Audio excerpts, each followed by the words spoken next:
সংবাদ সবাইকে স্বাগত জানাচ্ছি। আমি ফিরোজ তোহা। শুরুতেই সংবাদ শিরোনাম জানিয়ে দেব এই মুহূর্তে হাতে পাওয়া সর্বশেষ গুরুত্বপূর্ণ আপডেট বাংলা সংবাদ। শুরুতেই থাকছে এই আন্দোলন আরেকটি মুক্তিযুদ্ধ অর্জনের শামিল। সার্বভৌমত্বের জন্য বিপদগামী আওয়ামী লীগ সরকারের জিম্মি থেকে দেশ এবং জনগণ মুক্তি চায় বলে মন্তব্য করেছেন জাতীয় গণতান্ত্রিক পার্টি জাগপার সহসভাপতি ও দলীয় মুখপাত্র রাশেদ প্রধান। এবারে জানাবো যারা আন্দোলনকে বিঘ্নিত করতে চায় তারাই সাংবাদিকদের উপর হামলা করেছে বলে অভিযোগ করেছেন কোটা বিরোধী শিক্ষার্থীরা। জানাবো কোটা আন্দোলনে আওয়ামী লীগের শীর্ষ নেতারা নীরব কেন। কোটা আন্দোলন নিয়ে আওয়ামী লীগের শীর্ষ নেতাদের মধ্যে এক ধরনের নীরবতা লক্ষ্য করা যাচ্ছে। আওয়ামী লীগের অনেক নেতাই কথা বলছেন, বিশেষ করে দলের সাধারণ সম্পাদক ওবায়দুল কাদের কোটা সংস্কার আন্দোলন নিয়ে দায়িত্বশীলতার পরিচয় দিয়েছেন, কিন্তু কোটা সংস্কার আন্দোলন নিয়ে এখনও আওয়ামী লীগের শীর্ষ কিছু নেতাকে নীরব দেখা গেছে। প্রিয় দর্শক, কেন তারা কথা বলছেন না, কেন তারা চুপ রয়েছেন, এ বিষয়ে জানাবো বিস্তারিত, সঙ্গে থাকুন। এদিকে দেশের বিভিন্ন বিশ্ববিদ্যালয়ে কোটা আন্দোলনের সঙ্গে জড়িত শিক্ষার্থীদের উপর হামলার প্রতিবাদ এবং বিচারের দাবিতে বিক্ষোভ মিছিল ও ছাত্র সমাবেশ করেছেন চট্টগ্রাম বিশ্ববিদ্যালয় ও চবি অধিভুক্ত কলেজের শিক্ষার্থীরা। এ সময় চট্টগ্রাম পুলিশ সুপারের কার্যালয় ও নগরীর বিভিন্ন জায়গায় ভুয়া স্লোগান দিতে দেখা যায়। জানিয়ে দেব আবারও পালিয়ে বাংলাদেশে মিয়ানমারের 1.5 শতাধিক সৈন্য। মিয়ানমারের রাখাইন রাজ্যে বিদ্রোহীদের সঙ্গে যুদ্ধ পরিস্থিতিতে টিকতে না পেরে সীমান্ত পেরিয়ে আবারও বাংলাদেশে আশ্রয় নিয়েছেন মিয়ানমারের সীমান্তরক্ষী বাহিনীর সদস্যরা। গেল 2 দিনে প্রায় 1.5 শতাধিক বিজিপির সদস্য টেকনাফ থেকে পালিয়ে এসে বিজিবি এবং কোস্টগার্ডের কাছে আশ্রয় নিয়েছেন। টেকনাফে 3টি পয়েন্ট দিয়ে ধাপে ধাপে পালিয়ে এসে আশ্রয় নিয়েছেন তারা। এবং সর্বশেষ জানাবো আন্তর্জাতিক সংবাদ। ইয়েমেনের ব্যালিস্টিক ক্ষেপণাস্ত্রে সন্ত্রস্ত হয়ে পড়েছে আমেরিকা ও ব্রিটেন। ইয়েমেনের হুতি আনসারুল্লাহ আন্দোলন হুঁশিয়ারি উচ্চারণ করে বলেছেন, ইয়েমেনের লোহিত সাগর এবং এডেন সাগরে ইসরায়েলের বিরুদ্ধে যে অভিযান চালানো হচ্ছে তা বন্ধ করার শক্তি আমেরিকার মিত্রদের নেই। এতক্ষণ শিরোনাম শুনছিলেন, এবার বিস্তারিত। প্রিয় দর্শক, আপনি যদি এই চ্যানেলে নতুন হয়ে থাকেন, ভিডিওটি দেখতে দেখতে চ্যানেলটি সাবস্ক্রাইব করে আমাদের সঙ্গে থাকুন। আর এই ভিডিও সম্পর্কে আপনি আপনার মূল্যবান মতামতটি কমেন্ট বক্সে জানিয়ে দিন। আর হ্যাঁ প্রিয় দর্শক, জানিয়ে দিন ভিডিওটি কোথা থেকে দেখছেন। এই আন্দোলন আরেকটি মুক্তিযুদ্ধ অর্জনের শামিল। সার্বভৌমত্বের জন্য বিপদগামী আওয়ামী লীগ সরকারের জিম্মি থেকে দেশ এবং জনগণ মুক্তি চায় বলে মন্তব্য করেছেন জাতীয় গণতান্ত্রিক পার্টি জাগপার সহসভাপতি ও দলীয় মুখপাত্র রাশেদ প্রধান। সার্বভৌমত্ব ও গণতন্ত্র রক্ষার জন্য যুবক এবং ছাত্রদের প্রতি আহ্বান জানিয়ে রাশেদ প্রধান বলেন, দেশের উপর মহাবিপদ ধেয়ে আসছে, দেশের জন্য আবারও রক্ত ঢালতে হবে। এদেশ রক্ষায় প্রয়োজনে শেখ হাসিনার সরকারের বিরুদ্ধে সবাই আন্দোলনে ঝাঁপিয়ে পড়ুন। মনে রাখবেন, এই আন্দোলন আরেকটি মুক্তিযুদ্ধ অর্জনের শামিল। শুক্রবার বিকেলে রাজধানীর পুরানা পল্টন শফিউল আলম প্রধান মিলনায়তনে যুব জাগপা আয়োজিত ভারতীয় আগ্রাসন ও আওয়ামী আমলাদের ভয়াবহ দুর্নীতি এবং যুবকদের করণীয় শীর্ষক আলোচনা সভায় প্রধান অতিথির বক্তব্যে এমন মন্তব্য করেন তিনি। রাশেদ প্রধান বলেন, আওয়ামী লীগ সরকারের বেপরোয়া দুর্নীতি, অর্থ পাচার এবং লাগামহীন মিথ্যাচার এবং অগণতান্ত্রিক শাসন ব্যবস্থার কারণে বিশ্বের কাছে বাংলাদেশ এখন কালো তালিকায় রয়েছে। ভারতীয় আগ্রাসনের কারণে বিশ্বের কাছে বাংলাদেশের একপাক্ষীয় চাটুকার হিসেবে চিহ্নিত হয়েছে। তাই বাংলাদেশের সঙ্গে বহির্বিশ্বের সম্পর্ক তালাকপ্রাপ্ত।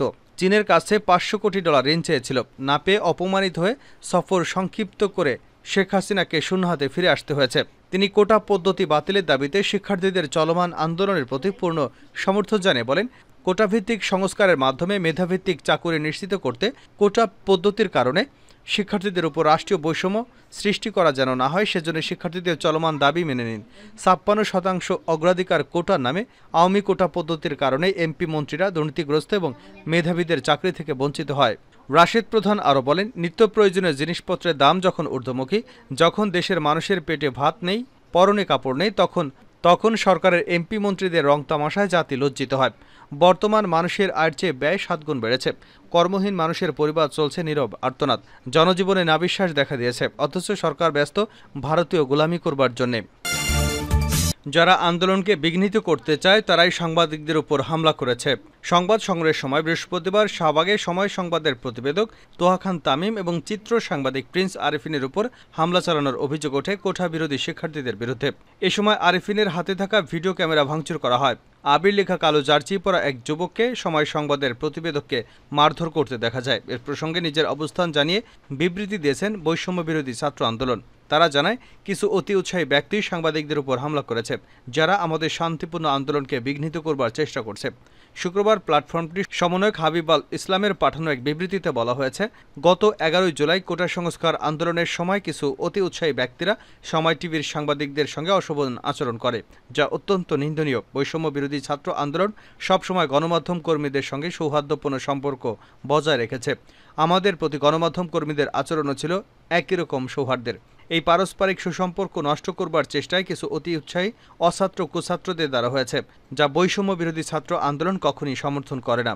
এতে আরও বলা হয়, 5 জুন থেকে চলমান আন্দোলনে গণমাধ্যম কর্মীরা নিরলস পেশাদারিত্বের পরিচয় দিয়েছেন। তাদের এই অক্লান্ত প্রচেষ্টার জন্য আমরা সবাইকে ধন্যবাদ জানাই। সেই সঙ্গে আবারও গণমাধ্যমকে আমাদের আন্দোলনের সঠিক বার্তা বাংলাদেশের জনগণের কাছে পৌঁছে দেবার জন্য। গতকালের দুঃখজনক ঘটনাটি আমাদের আন্দোলনের মূল উদ্দেশ্য এবং নীতির পরিপন্থী। এর দায়ভার সম্পূর্ণভাবে অতি উৎসাহী ব্যক্তিদের উপর বর্তায়, যারা আমাদের শান্তিপূর্ণ আন্দোলনকে বিঘ্নিত করবার চেষ্টা করছে। আমরা স্পষ্টভাবে জানিয়ে দিতে চাই, বৈষম্য বিরোধী ছাত্র আন্দোলন সবসময় শান্তিপূর্ণ উপায়ে নিজেদের দাবির পক্ষে সোচ্চার থাকবে। কোটা আন্দোলনে আওয়ামী লীগের শীর্ষ নেতারা নীরব কেন? কোটা আন্দোলন নিয়ে আওয়ামী লীগের শীর্ষ নেতাদের এক ধরনের নীরবতা লক্ষ্য করা গেছে। আওয়ামী লীগের অনেক নেতাই কথা বলেছেন, বিশেষ করে দলের সাধারণ সম্পাদক ওবায়দুল কাদের কোটা সংস্কার আন্দোলন নিয়ে দায়িত্বশীলদের পরিচয় দিয়েছেন। প্রতিনিয়তই তিনি কোটা সংস্কার আন্দোলন নিয়ে যে সমস্ত কথাবার্তা বলছেন তা অত্যন্ত তাৎপর্যপূর্ণ এবং দায়িত্বশীল এবং সরকারের নীতির সঙ্গে সামঞ্জস্যপূর্ণ। এছাড়াও পররাষ্ট্রমন্ত্রীকে কোটা সংস্কার আন্দোলন নিয়ে কথা বলতে দেখা গেছে। কথা বলেছেন আইনমন্ত্রী, তথ্যমন্ত্রী এবং কোটা সংস্কার আন্দোলন নিয়ে চমৎকারভাবে আর্থিক বিষয়টি বিশ্লেষণ করেছেন। জনপ্রশাসন মন্ত্রী ফরহাদ হোসেন কোটা আন্দোলন নিয়ে কথা বলেছেন শিক্ষামন্ত্রী মহিবুল হাসান চৌধুরী নওফেল। কিন্তু কোটা আন্দোলনের বিষয়টি শুধু সরকারের বিষয় নয়, এটি একটি রাজনৈতিক বিষয়। এতে একটি রাজনীতিকরণ ঘটেছে এবং এই রাজনীতিকরণের ফলে এর একটি রাজনৈতিক তাৎপর্য রয়েছে। কোটা সংস্কার নিয়ে এখনও পর্যন্ত আওয়ামী লীগের শীর্ষ নেতাদের নীরব দেখা যাচ্ছে। হেভিওয়েট নেতারা কোটা আন্দোলন নিয়ে তেমন কোনো কথাবার্তা বলছেন না। আওয়ামী লীগের জাতীয় পর্যায়ে নেতাদের অন্যতম গুরুত্বপূর্ণ হলেন আমির হোসেন আমু। আমির হোসেন আমু এখন পর্যন্ত কোটা সংস্কার আন্দোলন নিয়ে মুখ খোলেননি। তাকে কোনো কথা বলতে দেখা যায়নি, অথচ একটা সময় ছাত্রলীগের মধ্যে তার বিপুল প্রভাব ছিল। জাতীয় পর্যায়ে তার একটা পরিচিতি এবং জনপ্রিয়তা রয়েছে। কোটা আন্দোলন নিয়ে মুখ খুলতে তাকে দেখা যায়নি। আওয়ামী লীগের প্রেসিডিয়াম সদস্য এবং আরেক হেভিওয়েট নেতা বেগম মতিয়া চৌধুরী বিভিন্ন সময় বিভিন্ন বিষয় নিয়ে কথা বলেন, কিন্তু কোটা আন্দোলন নিয়ে এখন পর্যন্ত কোনো ধরনের কথা তাকে বলতে শোনা যায়নি। আওয়ামী লীগের আরেক প্রেসিডিয়াম সদস্য শেখ ফজলুল করিম সেলিমও এখন পর্যন্ত কোটা আন্দোলনের বিষয় নিয়ে কথা বলেননি আওয়ামী লীগের আরেক নেতা তোফায়েল আহমেদও। তবে তোফায়েল আহমেদের পারিবারিক সূত্র বলছে তিনি অত্যন্ত অসুস্থ, এমনকি নিজেকে রাজনীতি থেকে গুটিয়ে নিয়েছেন, তাই তার বিষয়টি হয়তো সহানুভূতির সঙ্গে দেখা যায়। অন্যদিকে আওয়ামী লীগের প্রেসিডিয়াম সদস্যদের মধ্যে যারা মন্ত্রী রয়েছেন তাদেরকেও কোটা সংস্কার আন্দোলন নিয়ে কথা বলতে দেখা যাচ্ছে না। সংশ্লিষ্টরা মনে করছেন, ছাত্রলীগ যেমন অত্যন্ত দায়িত্বশীলভাবে কোটা সংস্কার আন্দোলন নিয়ে তাদের অবস্থান ব্যাখ্যা করেছেন, তেমনি যুবলীগ সহ অন্যান্য সংগঠনগুলো কোটা সংস্কার আন্দোলন নিয়ে কথা বলা উচিত। কোটা নিয়ে যারা বিভ্রান্তি তৈরি করছে সেই বিভ্রান্ত দূর করবার জন্য জনপ্রিয় নেতাদের কথা বলা উচিত। বিশেষ করে শিক্ষার্থী যাদেরকে পছন্দ করেন, শিক্ষার্থীদের মধ্যে যারা পরিচিত, তাদের নিয়ে প্রকৃত তথ্য শিক্ষার্থীদের সামনে তুলে ধরবার দায়িত্ব রয়েছে। কিন্তু সেই দায়িত্ব পালনে এখন পর্যন্ত আগ্রহ দেখাচ্ছে না আওয়ামী লীগের নেতাদের মধ্যে অনেকেই। ভুয়া স্লোগানে উত্তাল চট্টগ্রাম পুলিশ সুপারের কার্যালয়। দেশের বিভিন্ন বিশ্ববিদ্যালয়ে কোটা আন্দোলনের সঙ্গে জড়িত শিক্ষার্থীদের উপর হামলার প্রতিবাদ এবং বিচারের দাবিতে বিক্ষোভ মিছিল ও ছাত্র সমাবেশ করেছে চট্টগ্রাম বিশ্ববিদ্যালয় ও চবে অধিভুক্ত কলেজের শিক্ষার্থীরা। এ সময় চট্টগ্রাম পুলিশ কার্যালয়ের সামনে নগরীর বিভিন্ন জায়গায় ভুয়া স্লোগান দিতে দেখা যায়। শুক্রবার বিকাল 5টার দিকে চট্টগ্রামের 16 শহর স্টেশনে একত্রিত হয়ে বিক্ষোভ মিছিল এবং ছাত্র সমাবেশ করেন প্রায় 5000-এর মতো শিক্ষার্থীরা। পরে বিক্ষোভ মিছিল নিয়ে নগরীর 2 নম্বর গেটে গেলে চট্টগ্রাম পুলিশ সুপারের কার্যালয়ের সামনে ভুয়া স্লোগান দেয় আন্দোলনরত শিক্ষার্থীরা। পরে বিক্ষোভ মিছিল নিয়ে শিক্ষার্থীদের নগরের 2 নম্বর গেটে, প্রবর্তন মোড়, চট্টগ্রাম মেডিকেল কলেজ, চকবাজার পেরিয়ে আন্দারকিল্লার দিকে যেতে দেখা যায়। এ সময় শিক্ষার্থীরা আমার ভাইয়ের কিছু হলে জ্বলবে আগুন ঘরে ঘরে, 71-এর পথ ধরো, বাংলা ব্লকেট সফল করো, ব্লকেট বাংলা ব্লকেট, দফা 1 দাবি 1, কোটা নট কামব্যাক, কোটা না মেধা এভাবে বিভিন্ন ধরনের স্লোগান দিতে দেখা যায়।